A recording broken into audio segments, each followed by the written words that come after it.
ഈ തന്ത്രിയുടെ അറസ്റ്റിനെ കുറിച്ച് പറയാം. ഇപ്പോഴാണ് അവര് ഞങ്ങൾ ഈ ഉയർത്തി ഈ ഇഷ്യൂ മുമ്പോട്ട് വെക്കുമ്പോൾ കോൺഗ്രസ് പാർട്ടി അത് ചാടി പിടിക്കാൻ ശ്രമിക്കും. ഈ ഗോവിന്ദ മാഷ് അടിയാരെന്ന് പറയുന്നു, കഴിഞ്ഞ ദിവസം ഗോവിന്ദ മാഷ് പറഞ്ഞിരുന്നു തന്ത്രി അല്ല, ഞാൻ ഇപ്പൊ വിശ്വസിക്കുന്നത് കോർട്ട് പറയുന്നതാണ് ഞാൻ വിശ്വസിക്കുന്നത്. ഗോവിന്ദ മാഷ് പറയുന്നത് ഞാൻ വിശ്വസിക്കുന്നു. അത് ശ്രമിക്കണം. ഗോവിന്ദ മാഷ് ഒരു ജഡ്ജും അല്ല, അതൊരു അജണ്ടയുടെ ഭാഗമാണ്. പിന്നെന്താ കവറപ്പിന്റെ ഭാഗമാണ്. ഞങ്ങൾ ഒക്ടോബർ 3 മുതൽ പറയുന്നല്ലേ, എങ്ങനെയെങ്കിലും ഈ ഇലക്ഷന്റെ മുമ്പ് ശബരിമലയെ എങ്ങനെയെങ്കിലും കവറപ്പ് ചെയ്യാൻ ബഹുമാനപ്പെട്ട മുഖ്യമന്ത്രിന്റെ ഒരു വലിയൊരു ശ്രമവും അധ്വാനമാണ്. അത് പാവം ഗോവിന്ദ മാഷ് എന്ത് ചെയ്യണം, അത് പുള്ളിക്കാരോട് പറഞ്ഞത് അത് പുള്ളിക്കാരൻ പറയും. തന്ത്രിയുടെ കാര്യത്തിൽ ശ്രീ KS രാധാകൃഷ്ണൻ വ്യത്യസ്തമായ നിലപാടാണ് സ്വീകരിച്ചത്. അല്ല, അത് ഞാനാണല്ലോ പാർട്ടിയുടെ പ്രസിഡന്റ്, ഞങ്ങളല്ലേ NDA. അപ്പോ NDAന്റെ അഭിപ്രായം എന്താണെന്ന് ചോദിച്ചാൽ ഞങ്ങൾ പറയും. ഇപ്പൊ മറ്റേ ഇൻഡിവിജ്വലിന്റെ അഭിപ്രായം എന്താണെന്ന് ചോദിച്ചാൽ അവര് ഉത്തരം നിങ്ങൾ പാർട്ടിന്റെ നിലപാടും NDAന്റെ നിലപാടാണ് ഞങ്ങൾ ഇന്ന് പറയുന്നത്. അത് ഇന്നല്ല, ഒക്ടോബർ 3 മുതൽ പറഞ്ഞത് കൺസിസ്റ്റന്റ് ആയിട്ട് ഞങ്ങളുടെ നിലപാട് ഇത് തന്നെയാണ്. ഹൈക്കോടതി മേൽനോട്ടത്തിലുള്ള അന്വേഷണം ഒരു തന്ത്രമാണെന്ന് BJPക്ക് എങ്ങനെ പറയാൻ കഴിയാം? ഹൈക്കോടതിയല്ലേ അതെല്ലാം നിരീക്ഷിക്കുന്നതും PSIയുടെ കാര്യങ്ങളെല്ലാം ചെയ്യുന്നതും, അതെങ്ങനെയാണ് സർക്കാരിന്റെ ഒരു തന്ത്രമായി മാറുക? ഞാൻ പറഞ്ഞതാണ്, SIT പോലീസല്ലേ, പോലീസ് കേസ് ഫയൽ ചെയ്യാതെ ഒരു അറസ്റ്റ് ചെയ്യുമ്പോൾ കോർട്ട് എന്താ പറയുന്നത്, ഒരു അയോട്ട ഓഫ് എവിഡൻസ് ഇല്ല. അത് ഹൈക്കോടതിയല്ല പറഞ്ഞത്. ആരാണ് അറസ്റ്റ് ചെയ്തത്? SIT അല്ലേ അറസ്റ്റ് ചെയ്തത്? ആരാണ് SIT? കേരള പോലീസ് അല്ലേ. ആഭ്യന്തരമന്ത്രി ആരാണ്? പിണറായി വിജയൻ അല്ലേ. അതല്ലേ ഞങ്ങൾ പറഞ്ഞു. ഇതില് എന്തിനാ കോർട്ടിന് കൊണ്ടുവരുന്നു? ഞങ്ങൾ പറഞ്ഞത് SIT, ഞാൻ ആദ്യം മുതൽ പറഞ്ഞത് SIT ഞങ്ങൾക്ക് വിശ്വാസമില്ല. അതല്ല ഇപ്പോ തെളിവായിട്ട് ക്ലിയർ ആയിട്ട് പുറത്തു വരുന്നു. ഇല്ല, ഞാൻ തന്ത്രിനെ അറസ്റ്റ് ചെയ്ത ദിവസം NDAന്റെ നിലപാട് ഞാൻ കൃത്യമായി പറഞ്ഞ കാര്യം ഇന്നും പറഞ്ഞു. തന്ത്രിനെ ന്യായീകരിക്കാൻ BJP NDA ഇറങ്ങുന്നില്ല. അത് rule of law, process of law തീരുമാനിക്കും. ആരാണ് നിരപരാധി, ആരാണ് അപരാധി. അത് ഞങ്ങൾ അതിനെ കുറിച്ച് ഒരു വാക്കും പറയുന്നില്ല. പക്ഷെ SITയിൽ ആദ്യം മുതൽ ഞങ്ങൾക്ക് വിശ്വാസമില്ലാന്ന് ഞാൻ ആദ്യം പറഞ്ഞു, ഇന്നും പറയും. അതിന് തെളിവായിട്ടാണ് ഹൈക്കോടതി പറഞ്ഞത് തന്ത്രിനെ അറസ്റ്റ് ചെയ്തത് വിത്തൗട്ട്, ഞാൻ കോട്ട് ചെയ്യുന്നു, വിത്തൗട്ട് എൻ അയോട്ട ഓഫ് എവിഡൻസ്. അല്ല, കോർട്ട് പറഞ്ഞു വിത്തൗട്ട് എൻ അയോട്ട ഓഫ് എവിഡൻസ്.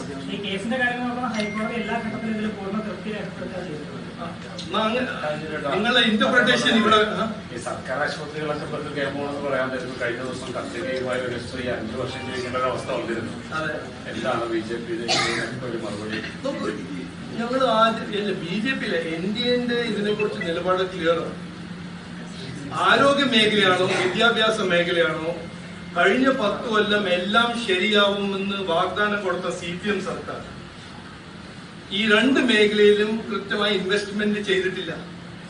അതുകൊണ്ടല്ലേ ഇവിടുത്തെ വിദ്യാഭ്യാസ മന്ത്രി ശിവൻകുട്ടിജി പറഞ്ഞത് 75% ഗവൺമെന്റ് സ്കൂൾസ് അൺസേഫ് ആണെന്ന്.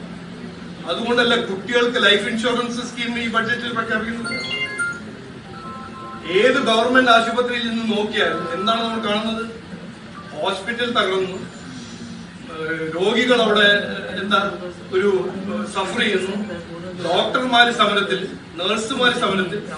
അപ്പൊ ആരോഗ്യ മേഖലയാണോ വിദ്യാഭ്യാസ മേഖലയിലാണോ കഴിഞ്ഞ 10 കൊല്ലം ഈ കടം വാങ്ങിച്ച് ജീവിക്കുന്ന ഈ സർക്കാരിന് ഇൻവെസ്റ്റ്മെന്റ് ചെയ്യാൻ ചെയ്തിട്ടില്ല. ഇതാണ് സത്യം. അതുകൊണ്ട് ഇതിന്റെ ഇരകളാരാണ്? സാധാരണ കേരളീയൻ, സാധാരണ മലയാളികൾ. സജി ചെറിയനടക്കമുള്ളവർ പറയുന്നത് ഒറ്റപ്പെട്ട സംഭവമാണ്, ഇനിയും വരും ആവർത്തിക്കാൻ സാധ്യതയുണ്ടെന്ന് പറയും. അത് നോക്കൂ, ഈ നമ്മളെ സാം പിട്രോഡ ഉണ്ടല്ലോ, കോൺഗ്രസിന്റെ സാം പിട്രോഡ, അദ്ദേഹത്തോട് 1984 റയറ്റ്സിനെ കുറിച്ച് ചോദിച്ചപ്പോ ഇത് കോൺഗ്രസും CPM ഒരേപോലെ തന്നെയാണ്. അതെല്ലാം നടക്കല്ലോ. സ്കാം വരുമ്പോ, കപിൽ സിബൽ വരുമ്പോ അതെല്ലാം സീറോ ലോസ് അല്ലേ. ശബരിമല കൊള്ള നടക്കുമ്പോ മുഖ്യമന്ത്രി പറയും അതൊരു വീഴ്ചയല്ലേ. സാധാരണ പാവപ്പെട്ട മലയാളികൾ ആശുപത്രിയിൽ പോയി മരിക്കുമ്പോൾ അതെല്ലാം നടക്കുന്ന കാര്യങ്ങളല്ലേ. അതെല്ലാം രാഷ്ട്രീയം. ഇവര് ഇതിനെക്കുറിച്ച് 10 കൊല്ലം ഭരിച്ച CPM-ന് ഒന്നും പറയാനില്ല. 22 ലക്ഷം കോടി ആണ് ചെലവാക്കിയത് 10 കൊല്ലം. എന്നിട്ട് ഇന്ന് അവർക്ക് പറയാനുള്ളത് എന്താണ്? കേരള സ്റ്റോറി, മറ്റോരോരോ വിഷയങ്ങളെടുത്ത് വിവാദങ്ങൾ ക്രിയേറ്റ് ചെയ്യും. നിങ്ങൾ ഭരിച്ചു, നിങ്ങൾ ഭരിക്കുന്ന 10 കൊല്ലത്തിന്റെ റിപ്പോർട്ട് കാർഡ് മുമ്പിൽ വെക്കൂ, ജനങ്ങളുടെ മുമ്പിൽ വെക്കൂ. കേരള സ്റ്റോറിയെ കുറിച്ച് പറഞ്ഞുകൊണ്ടാണ് ഇല്ല, ഞാൻ കാണാനും പോകുന്നില്ല, എനിക്ക് കാണാൻ താല്പര്യമില്ല. കാണുന്നവര് കാണുക, കാണാൻ താല്പര്യമില്ലെങ്കിൽ കാണണം. ഒരു എതിർപ്പുണ്ടല്ലോ, നിങ്ങൾ ചോദിക്കുന്ന കേരള സ്റ്റോറി പറഞ്ഞു, എനിക്കറിയാം നിങ്ങൾ ചോദിക്കും. ഈ നാട്ടില്, ഈ ഇന്ത്യയില് ആർട്ടിക്കിൾ 19 എന്ന് പറഞ്ഞൊരു ഫണ്ടമെന്റൽ റൈറ്റ് ടു എക്സ്പ്രഷൻ എന്ന് പറഞ്ഞൊരു കാര്യമുണ്ട് കോൺസ്റ്റിറ്റ്യൂഷൻ. നമ്മളെല്ലാം വായിച്ചു പഠിച്ചാണ്.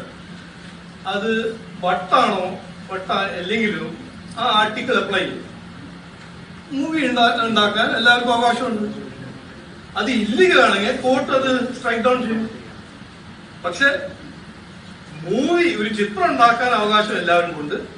കാണുന്നെങ്കിൽ കാണണ്ട, കാണണമെങ്കിൽ കാണണം. എമ്പുരാൻ റിലീസ് ചെയ്തപ്പോ ഞാൻ എന്താ പറഞ്ഞ, എനിക്ക് കാണാൻ താല്പര്യമില്ല, ഞാൻ കാണുന്നില്ല. പക്ഷെ മൂവി റിലീസ് ചെയ്യണമെന്ന് ഞാൻ പറഞ്ഞല്ലോ, ഞങ്ങളത് പറഞ്ഞല്ലോ. ഓക്കെ, എതിർപ്പുണ്ടോ കേരള സ്റ്റോറിയുടെ? ഞാൻ കണ്ടിട്ടില്ല. അല്ല, കേട്ടിട്ടുണ്ടാവുമല്ലോ. കേട്ടിട്ടുണ്ട്, അപ്പൊ ഞാൻ കാണാൻ പോകുന്നില്ല. എനിക്ക് ദുരന്തർ നല്ല പിക്ചർ, ഞാൻ ദുരന്തർ കാണാൻ 2 തവണ കണ്ടിട്ടുണ്ട്.